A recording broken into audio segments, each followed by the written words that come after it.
हरे कृष्णा। तो हम लोग प्रार्थनाओं से प्रारंभ करते हैं। ओम अज्ञानतिमिरान्धस्य ज्ञानाञ्जनशलाकया चक्षुरुन्मीलितं येन तस्मै श्रीगुरवे नमः। नमो ॐ विष्णुपादाय कृष्णप्रेष्ठाय भूतले श्रीमते भक्तिवेदान्त स्वामिनिति नामिने। नमस्ते सरस्वती देवे गौरवाणी प्रचारिणे निर्विशेष शून्यवादी पाश्चात्य देश तारिणे। हे कृष्ण करुणा सिंधु दीनबंधु जगतपते गोपेश गोपिका कांत राधा कांत नमोस्तुते। तप्त कांचन गौरांगी राधे वृंदावनेश्वरी वृषभानुसुते देवी प्रणमामि हरिप्रिये। वाञ्छाकल्पतरुभ्यश्च कृपा सिन्धुभ्य एव च पतितानां पावनेभ्यो वैष्णवेभ्यो नमो नमः। जय श्री कृष्ण चैतन्य प्रभु नित्यानंद श्री अद्वैत गदाधर श्रीवासादि गौर भक्तवृंद। हरे कृष्णा कृष्ण कृष्ण हरे हरे, हरे राम राम राम हरे हरे। मुखं करोति वाचालं पङ्गुर्लङ्घायते गिरिं यत्कृपातमहं वन्दे परमानन्दमाधवं। श्रीचैतन्य ईश्वरं श्रीगुरुदीनतारिणम्।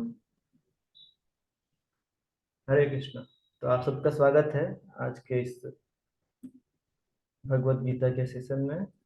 हम लोग लास्ट सेशन में 1.43 पहले अध्याय का 43वां श्लोक पर चर्चा कर रहे थे। हम लोग आज 44वें श्लोक पर चर्चा करेंगे। तो 44वां श्लोक आप मेरे पीछे दोहरा सकते हैं। मुझे उम्मीद है कि आप स्क्रीन पर देख पा रहे होंगे। नहीं, स्क्रीन पे तो नहीं दिख रहा है महाराज। एक मिनट जस्ट होल्ड कीजिए, फिर क्यों नहीं दिख रहा स्क्रीन पे। भगवत गीता लेके बैठना है क्या साथ में? हाँ, आप लेकर के ही बैठ सकते हैं। अच्छा, जस्ट एक मिनट। आप लेकर के बैठेंगे तो ठीक। और भी अच्छा है, लेकिन मैं स्क्रीन पर भी शेयर कर देता हूँ, दोनों कर दूँगा।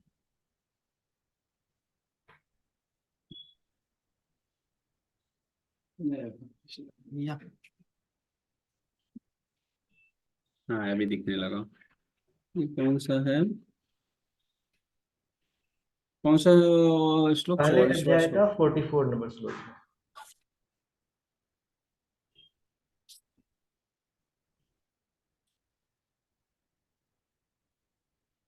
हरे कृष्णा। ये पहले अध्याय का 44 नंबर श्लोक हाँ हाँ, मिल गया जी। है ना। अहो बत महत्पापम् कर्तुं व्यवस्था अहोबतं वयम् महात पापम।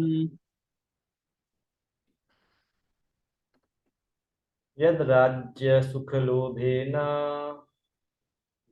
यद्राज्यस्य सुखलोभेन हन्तुं स्वजनमुद्यता।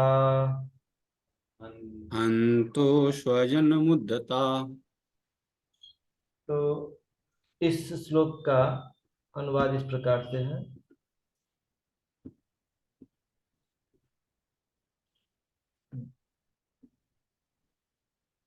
ओह, कितने आश्चर्य की बात है कि हम जघन्य पाप करने के लिए उद्यत हो रहे हैं। राज्य सुख भोगने की इच्छा से प्रेरित होकर हम अपने ही संबंधियों को मारने पर तुले हुए हैं। तात्पर्य, स्वार्थ के वशीभूत होकर मनुष्य अपने सगे भाई, बाप या माँ के वध जैसे पाप कर्मों में प्रवृत्त हो सकता है। विश्व के इतिहास में ऐसे अनेक उदाहरण मिलते हैं, किंतु भगवान का साधु भक्त होने के कारण अर्जुन सदाचार के प्रति जागरूक है। अतः वह ऐसे कार्यों से बचने का प्रयत्न करता है। श्रील प्रभुपाद जी का तात्पर्य यही समाप्त होता है। श्रील प्रभुपाद की जय। तो यहाँ पर श्रील प्रभुपाद जी लिखते हैं कि हम इतिहास में अनेक उदाहरण देखते हैं जिसमें कि लोग राज्य सुख के लिए अपने भाई बंधु बांधव का भी वध कर देते हैं। तो ये आप उदाहरण के लिए देखते हैं कि कैसे जो औरंगजेब था, औरंगजेब ने अपने राज्य को प्राप्त करने के लिए अपने भाइयों को मार डाला, और इतना ही नहीं, उसने अपने पिता को भी बंदी बना दिया ताकि उसके शासन में किसी भी प्रकार का अड़ंगा ना आ सके। तो लोग इस हद तक जा सकते हैं सिर्फ अपने राज्य सुख की कामना से। ये लोगों का हम देखते हैं इतिहास में। यदि हम लोग अन्य उदाहरण देखें तो अन्य ऐसे कई राजा हुए हैं जिन्होंने यह कार्य किया है। सिर्फ राज्य को प्राप्त करने के लिए उन्होंने अपने ही बांधवों को मार दिया। और मैं दूर की बात नहीं करूंगा, मैं अपने घर की बात करता हूँ कि कैसे लोग, देखिए ऐसे भगवत गीता में हम लोग आगे पढ़ेंगे कि नर्क जाने के 3 रास्ते बताए गए हैं। ये कौन कौन से रास्ते हैं भगवान गीता में बताते हैं? काम क्रोध तथा लोभस तस्मात् एतं प्रयत्तते त्रिविधम नरकस्येदम द्वारम नाशम आत्मनः। नर्क जाने के 3 द्वार हैं। क्या क्या हैं? तो काम क्रोध तथा लोभ, ये 3 रास्ते नर्क के तरफ जाते हैं। और इसीलिए तस्मात् एतत् त्रयम त्यजेत, ये तीनों को त्याग देना चाहिए। तो मैं एक उदाहरण बताता हूँ कि कैसे काम के कारण लोग ऐसे पाप कर सकते हैं। श्रील प्रभुपाद जो तात्पर्य में लिखते हैं कि स्वार्थ के वशीभूत होकर मनुष्य अपने सगे भाई, बाप या माँ के वध जैसे पाप कर्मों में प्रवृत्त हो सकता है। तो मैं पहले रांची के पास में एक स्थान पे रहता था। अ, उसका नाम है पतरातू थर्मल पावर स्टेशन है, अभी भी है वो स्थान। तो वहां पर मैं जिस क्वार्टर में रहता था, तो हम लोगों की रिटायरमेंट, मेरे पिताजी जब रिटायर हो गए तो रिटायरमेंट के बाद में वो क्वार्टर में कुछ दूसरे लोग आए थे रहने के लिए। तो हमारे पड़ोसी ही थे, वो भी हमारे रोड में पहले रहते थे, वही लोग आए थे रहने के लिए। तो कुछ वर्षों के बाद में मुझे सुनने में आया कि उस क्वार्टर में जो रहता था तो उसकी जो बेटी थी, उसका किसी मुस्लिम लड़के के साथ में कुछ चक्कर था। और इस चक्कर में उसने क्या किया, तो अपने प्रेमी के साथ में मिल करके, और बहुत सारे थे, एक नहीं थे, बहुत सारे थे, तो उन सब के साथ में मिल करके उसने अपने ही भाई को मार दिया। और मार करके और उसी घर में गड्ढा खोद करके और वहीं दफना दिया। तो ये जो श्लोक बाबा लिखते हैं कि स्वार्थ के वशीभूत होकर मनुष्य अपने सगे भाई, माँ बाप के वध करने जैसे पाप कर्मों में प्रवृत्त हो सकता है। तो यद्यपि ये बहुत दुखद है, लेकिन कलयुग इतना घोर है कि ये सब सत्य हो रहा है, देखने को मिलता है ये सब चीजें। और विश्व में ऐसे अनेक उदाहरण भरे पड़े मिलते हैं। लेकिन अर्जुन इस तरह का विचार मन में नहीं रखते हैं। अर्जुन काम क्रोध या लोभ के वश युद्ध नहीं करना चाहते हैं। और इसीलिए वो कह रहे हैं कि कितने आश्चर्य की बात है कि हम लोग सिर्फ अपने स्वार्थ के लिए इस युद्ध करने के लिए उद्यत हो रहे हैं। यानी कि अर्जुन इस युद्ध से बचना चाहते हैं। वो जानना चाहते हैं कि क्या मैं अपने इस युद्ध को, ऐसा तो नहीं कहें कि मैं पाप, यह युद्ध काम के लिए कर रहा हूँ, या क्रोध के लिए कर रहा हूँ, या लोभ के वशीभूत होकर के कह रहा हूँ, करने जा रहा हूँ। तो इसीलिए वो कृष्ण भगवान के सामने में ऐसा प्रश्न रख रहे हैं कि हमें ये युद्ध नहीं करना चाहिए और पाप से बचना चाहिए। तो ये अर्जुन की विचारधारा है। हम लोग देख, महाराज जी, ये 44 नंबर जो 44 नंबर में हमारे में दूसरे दिखा रहे हैं आप कुछ लोग। फिलहाल सुनिए, अब बीच में ही मत बोलिए। जब मैं क्लास के एंड में कुछ आपसे पूछूंगा प्रश्न करने के लिए, तब आप पूछ सकते हैं। अभी सब सुनिए। आप स्क्रीन पर देखिए, मैंने स्क्रीन तो ओ, शेयर कर ही दिया है, आप स्क्रीन देखिए फिलहाल, है ना? अच्छा आप हो सकता है कि कोई दूसरे अध्याय का देख रहे होंगे, ये पहले अध्याय का है ना? यदि आप पहले अध्याय का अच्छा अच्छा। प्रश्न सोच निकालेंगे तो यही रहेगा। तो गीता में हाँ श्लोक जी, कोई हाँ अलग जी, नहीं मिल रहता है। गया, सही बात है। श्लोक हमेशा एक ही रहता है, तो गीता कोई भी हम्म। हो, उसमें अंतर नहीं पड़ने वाला है, हाँ, श्लोक वही रहेगा, है ना? नहीं नहीं, मिल गया। हाँ। तो फिलहाल आप सुनिए, बीच में अभी कुछ नहीं। तो मिल गया। फिर हम देखते हैं कि कैसे जो अर्जुन है, उन्होंने इससे पहले ही बहुत सारे युद्ध लड़े थे। लेकिन इससे पहले लड़े गए किसी भी युद्ध में अर्जुन ने अपने लोभ के लिए कोई युद्ध नहीं लड़ा था। तो हम लोग कुछ उदाहरण देखेंगे कि कैसे इस युद्ध के पहले अर्जुन ने कौन कौन से युद्ध लड़े थे। अ, तो शुरुआत करते हैं। सबसे पहले देखा जाए तो, अच्छा इसका,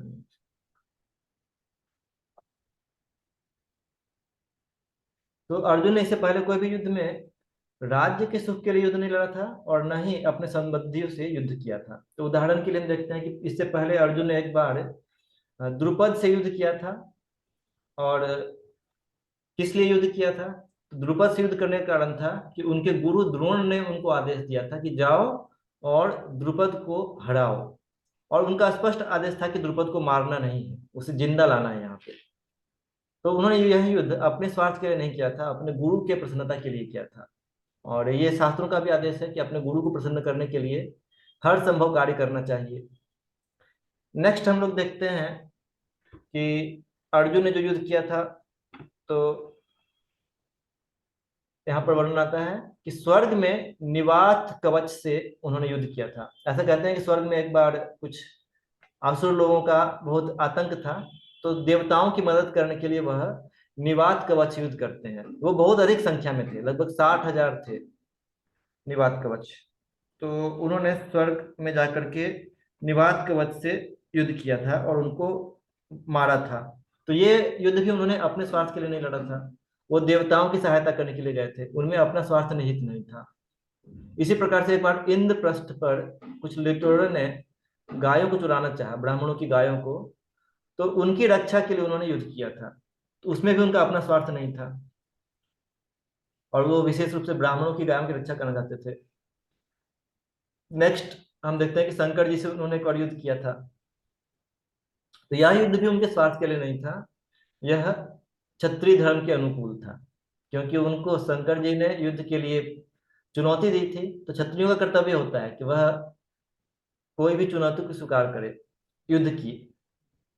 और उसी तरह से एक बार की बात है कि जब गंधर्वों ने कौरवों को पकड़ लिया था, विशेष रूप से दुर्योधन को पकड़ लिया था, तो युधिष्ठिर महाराज ने आदेश दिया कि जाओ और कौरवों को छुड़ा दो।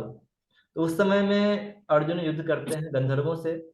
तो यह युद्ध भी उनके अपने स्वार्थ के लिए नहीं था, यह युद्ध किस लिए था? तो युधिष्ठिर महाराज की आज्ञा का पालन करने के लिए था। तो इस तरह से हम देखते हैं कि अर्जुन ने इससे पहले अनेक युद्ध लड़े हैं, लेकिन कोई भी युद्ध उसने अपने स्वार्थ के लिए नहीं लड़ा है या फिर राज्य सुख की कामना के लिए नहीं लड़ा है। ये चीज हम अर्जुन के परिस्थिति में देखते हैं। और साथ ही अपने संबंधियों से उन्होंने युद्ध नहीं लड़ा था। और ये चीज हम भगवान के परिस्थिति में भी देखते हैं, भगवान ने भी ऐसा ही किया है। यदि आप भगवान के साथ में देखेंगे तो भगवान कृष्ण ने, एक तो हालांकि कंस के साथ में लिखा हुआ है, तो कंस उनके अपने संबंधी थे, लेकिन चूंकि वह उन्हें बहुत आतताई थे और वह उनके माता पिता पर अत्याचार कर रहे थे, तो वो एक विशेष एक्सेप्शन कर सकते हैं जिसमें कि उन्होंने अपने संबंधी से युद्ध किया था। अन्यथा वो दूसरों को समस्या से बाहर निकालने के लिए युद्ध करते थे। जहां तक हम उदाहरण देखेंगे कि कंस का, उन्होंने कंस से युद्ध तो किया, लेकिन ऐसा नहीं है कि कंस को मारने के बाद में खुद शासन करने लगे। उन्होंने यह शासन कार्य किसको दे दिया? तो कंस के ही पिता उग्रसेन को वह शासन कार्य दे दिया, स्वयं वहां पर गद्दी पर नहीं बैठे। वैसे ही यदि हम दूसरा कंडीशन देखें, तो भगवान ने जरासंध का वध करवाया था भीमसेन के माध्यम से, लेकिन वहां पर भी उन्होंने स्वयं शासन नहीं किया। वहां पर में जरासंध के ही पुत्र थे, उसका नाम था अ,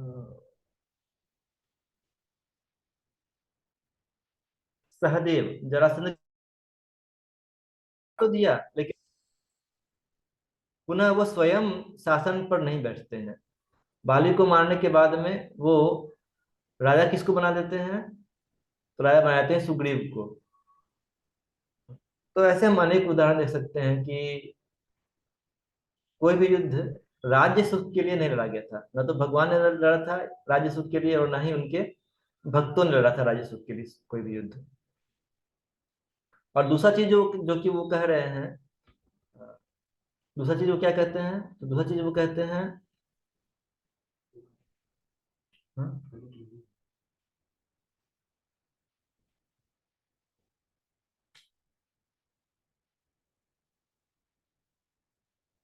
हरे कृष्ण।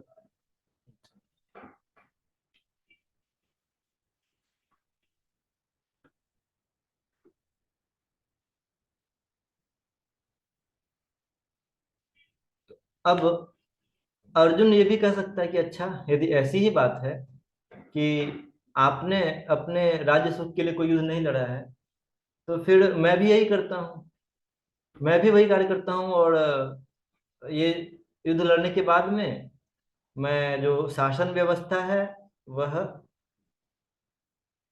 कौरवों के संबंधी को दे देता हूँ। तो वर्तमान में कौरवों के संबंधी कौन है? तो धृतराष्ट्र जी हैं। तो हम शासन की व्यवस्था उन्हीं को दे देते हैं, धृतराष्ट्र को ही दे देते हैं। फिर मैं यह युद्ध, ये क्षेत्र अपने पास में नहीं रखूंगा। इस तरह का प्रश्न वो कर सकते हैं।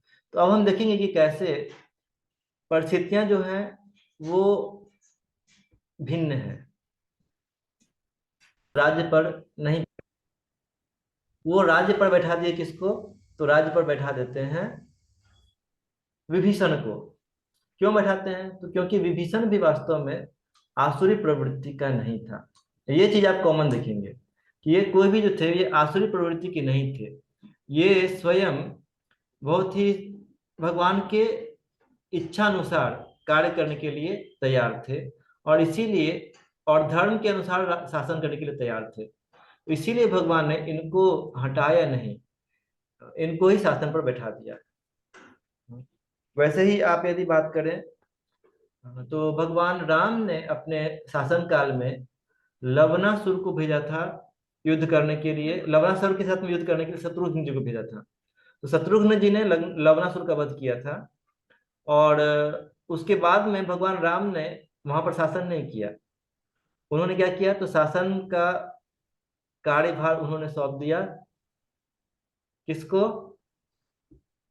तो शत्रुघ्न जी को ही। उन्होंने वहां पर खुद से शासन नहीं किया। तो इस तरह से हम देखते हैं कि भगवान जिस तरह से कार्य करते हैं वो स्वयं अननेसेसरी कुछ नहीं कर रहे हैं। वो देखते हैं कि कैसे बिना उनके अधिक इंटरफेरेंस के यदि शासन कार्य चल सकता है, तो वो अपने भक्तों के माध्यम से या अन्य के माध्यम से कार्य चलाते हैं। लेकिन एक बात तो तय है कि भगवान ने कोई भी युद्ध राज्य प्राप्त करने की लोभ से तो कभी नहीं किया। ये बात बिल्कुल स्पष्ट है, हम जिन भी उदाहरणों को देख रहे हैं तो। और यही चीज यहाँ पर अर्जुन कह रहे हैं कि मैं इस राज्य सुख के लिए क्यों यह युद्ध करूं, क्योंकि यह धर्म नहीं होगा, अधर्म होगा। तो हम लोग आगे के अध्याय में देखेंगे कि कैसे भगवान इसको समझाते हुए कहते हैं कि वास्तव में आप सोच रहे हो कि मैं यह युद्ध लोभ के कारण लड़ूंगा तो यह अधर्म होगा, लेकिन आप एक चीज भूल रहे हो। आप इस युद्ध से भागना चाहते हो, तो किस लिए भागना चाहते हो? आप इसीलिए भागना चाहते हो क्योंकि आपके हृदय में मोह है। किसके प्रति मोह है? अपने स्वजनों के प्रति मोह है।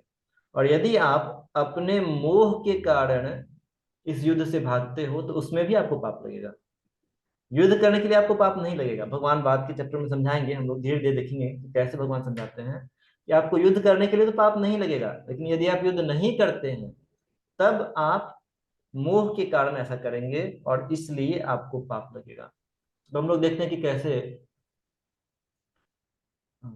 हमारे हृदय में 6 असुर कहे गए हैं। कौन कौन से 6 असुर हैं?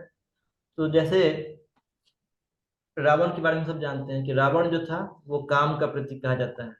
तो वैसे ही 6 अन्य असुर हैं जो कि 6 प्रकार के आसुरी प्रवृत्तियों का द्योतक है। तो काम, क्रोध, लोभ, मद, मोह, मात्सर्य, ये 6 असुर हमारे हृदय में विद्यमान है। और अर्जुन यहाँ पर मात्र कह रहे हैं कि यदि हम लोग यहाँ पर लोभ के कारण राज्य लेंगे तो ये हमें पाप लगेगा। भगवान कहते हैं कि एक और भी असुर तुम्हारे हृदय में बैठा हुआ है, और वह असुर कौन है? मोह है। तो तुम्हें इस मोह से ऊपर उठना पड़ेगा, और इस प्रकार से तुम अपने कर्तव्य का पालन कर पाओगे। तो ये हम लोग आगे के अध्याय में देखेंगे।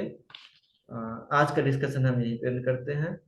हम लोग भी यदि काम, क्रोध, लोभ, मद, मोह, मात्सर्य, इन सब प्रकार के आसुरी प्रवृत्तियों से बाहर निकलना चाहते हैं, तो कलयुग में यह करने का उपाय क्या है?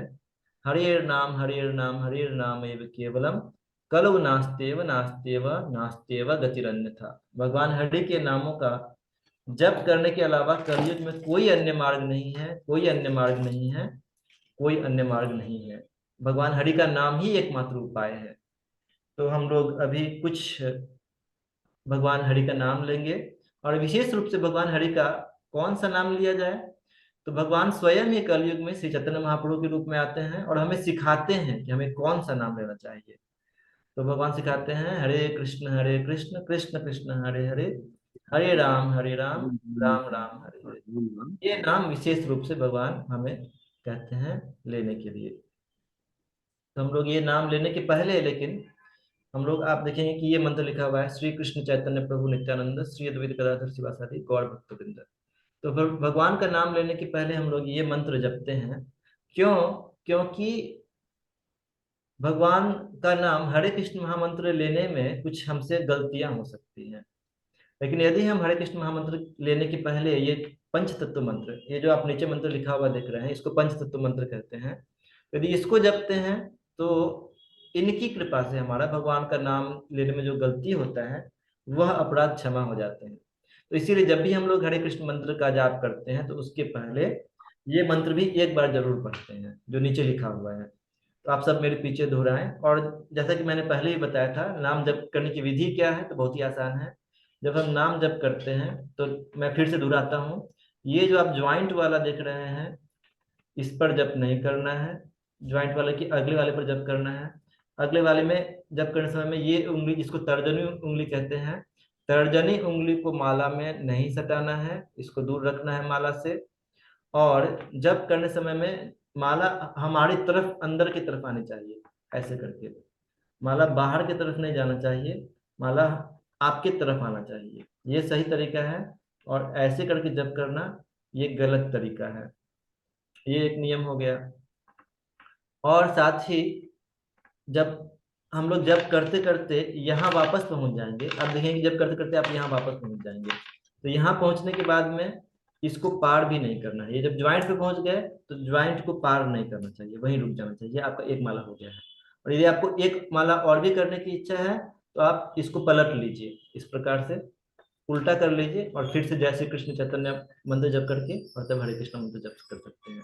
तो एक माला करने में जनरली आपको 8 से 10 मिनट लगेगा।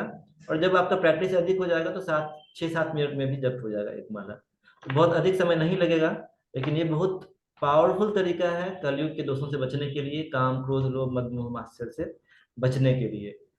तो हम लोग एक माला जप करेंगे। और साथ ही इस जप को करने के लिए कोई विशेष नियम नहीं है, आप कुछ भी खाते पीते हो कर सकते हैं जप, कभी भी कर सकते हैं। सुबह में कीजिए, शाम में कीजिए, रात में कीजिए, दोपहर में कीजिए, नहाने के पहले कीजिए, नहाने के बाद कीजिए, खाने के पहले कीजिए, खाने के बाद कीजिए। कोई विशेष नियम नहीं है, आप कभी भी कर सकते हैं। तो ये बहुत ही सहज तरीका है जो कि भगवान ने हमें कलयुग के लोगों को, भगवान जानते हैं कि कलयुग के लोगों को यदि बहुत कुछ कठिन कह दिया जाए तो वो करने वाले ये भी नहीं है। तो इसीलिए भगवान ने क्या किया है, बहुत ही आसान तरीका दिया है हमें हमारे उद्धार का। तो हम लोग ये जप करेंगे एक माला। मैं 11 मंत्र आपके साथ में जप करूंगा, बाद बाकी आप 108 मंत्र उंगली पर भी काउंट कर सकते हैं। यदि आपके पास में माला नहीं है तो आप यहाँ तक कि उंगली पर भी गिन सकते हैं, 1 2 3 4 5 6 7 8 9 10 11 12 13 14 15 16। तो एक बार में 16 हो जाता है। आप 6 बार करेंगे तो 96 हो गया, और प्लस 12 बार और कर लीजिए तो 108 बार हो जाएगा। तो ये किन प्रकार है ना, आप जप कीजिए, भगवान का नाम लीजिए, वो ज्यादा महत्वपूर्ण है। तो मेरे पीछे यह मंत्र बोलिए, श्री कृष्ण चैतन्य श्री कृष्ण चैतन्य प्रभु नित्यानंद प्रभु नित्यानंद श्री अद्वैत गदाधर श्री अदत्त गदाधर श्रीवासादि गौर भक्त वृंद। श्रीवासादि गौर भक्त वृंद। श्रीवासादि गौर वृंद। हरे कृष्ण। अभी हम लोग साथ में ही जप करेंगे। हाँ, हरे कृष्ण कृष्ण कृष्ण हरे हरे, हरे राम राम राम हरे हरे, हरे कृष्ण कृष्ण कृष्ण हरे हरे, हरे राम राम राम हरे हरे, हरे कृष्ण कृष्ण कृष्ण हरे हरे, हरे राम राम राम हरे कृष्ण कृष्ण कृष्ण हरे राम राम राम हरे कृष्ण कृष्ण कृष्ण हरे राम राम हरे कृष्ण कृष्ण हरे राम राम हरे कृष्ण हरे राम राम राम राम हरे कृष्ण कृष्ण हरे राम राम हरे कृष्ण कृष्ण हरे राम राम हरे कृष्ण कृष्ण हरे राम राम राम हरे। हमने 11 मंत्र भी साथ में किया है, आप इसको आगे कीजिए, 108 बार कर लीजिए। और हम आज का क्लास यहीं पे समाप्त करते हैं। आपके मन में यदि कोई भी प्रश्न हो तो आप अवश्य ही कमेंट करके या मुझे पर्सनली इनबॉक्स में व्हाट्सएप करके मैसेज करके, जैसे भी आपको तरीका पता हो आप मुझसे पूछ सकते हैं। मैं प्रयास करूंगा प्रश्नों का उत्तर देने का अगले क्लास में। हरे कृष्णा, बहुत बहुत धन्यवाद। श्रीमद् भगवद गीता की जय। श्रील प्रभुपाद की जय। जय। महाराज जी, मेरा कुछ क्वेश्चन था, अभी पूछ सकूं? हाँ जी, आप पूछिए। ये जो 6 विकार बताए, काम, क्रोध, मद, मोह, लोभ, अहंकार, तो मद का मतलब मुझे न समझ में नहीं आता। मद, काम क्रोध लोभ मद मोह मात्सर्य। मद मतलब अहंकार ही होता है। मद मतलब अहंकार, हाँ। और मत्सर्य मतलब? मात्सर्य मतलब जलन। हम दूसरों को प्रगति देख करके जलते हैं कि दूसरे हमसे आगे निकल गए कैसे, ये देख करके हमें जलन होती है, इसको मात्सर्य कहते हैं।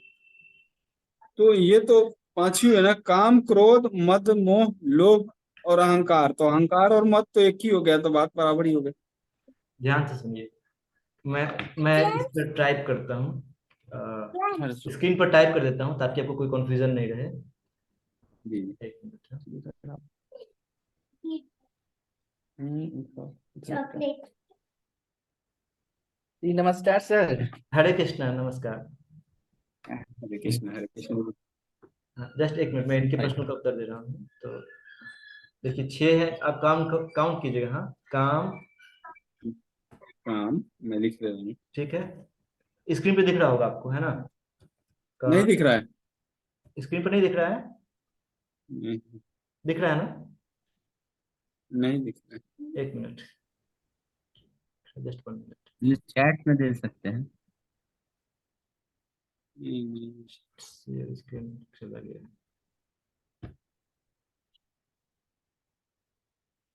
ये नेटवर्क अनस्टेबल है, इसीलिए बार बार चला जाता है, इसी समस्या होती है। अभी दिख रहा होगा, है ना? अभी भी काम नहीं आया क्रोध, शायद। आ गया, आ जाएगा। लोभ मद मोह अच्छा। मात्सर्य। लोभ, हो गया 6 टोटल। मोह और मत्सर। मात्सर्य। तो लोभ, मद, मोह और मत्सर। ठीक है। अच्छा, तो मद, इसका मद का मतलब अहंकार हो गया, अहंकार, यस। और मत्सर मतलब जलन, जलन, यस।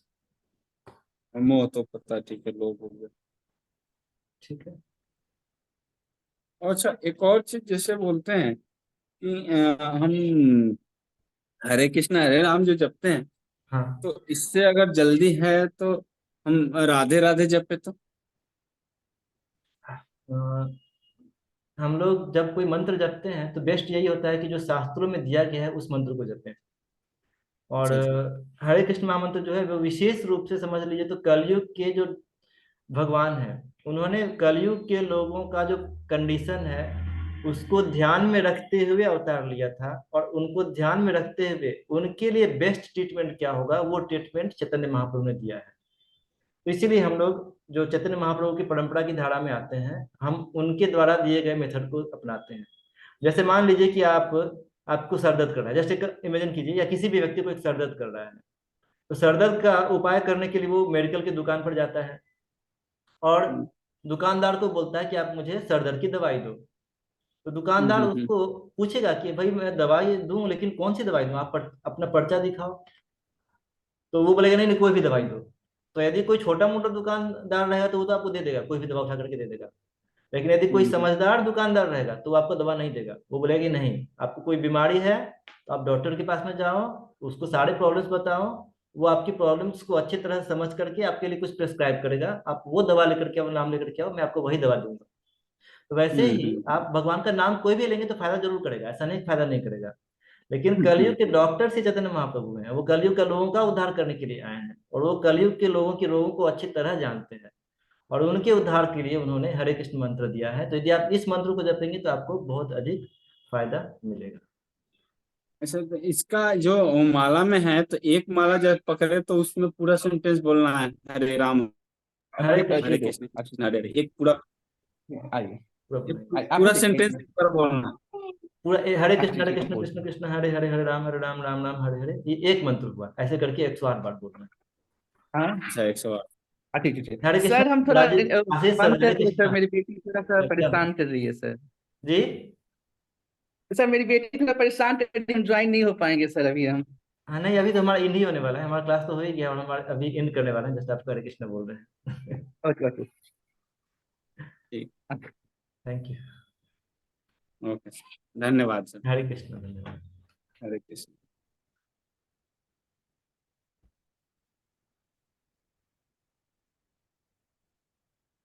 बहुत सुंदर, बहुत बढ़िया।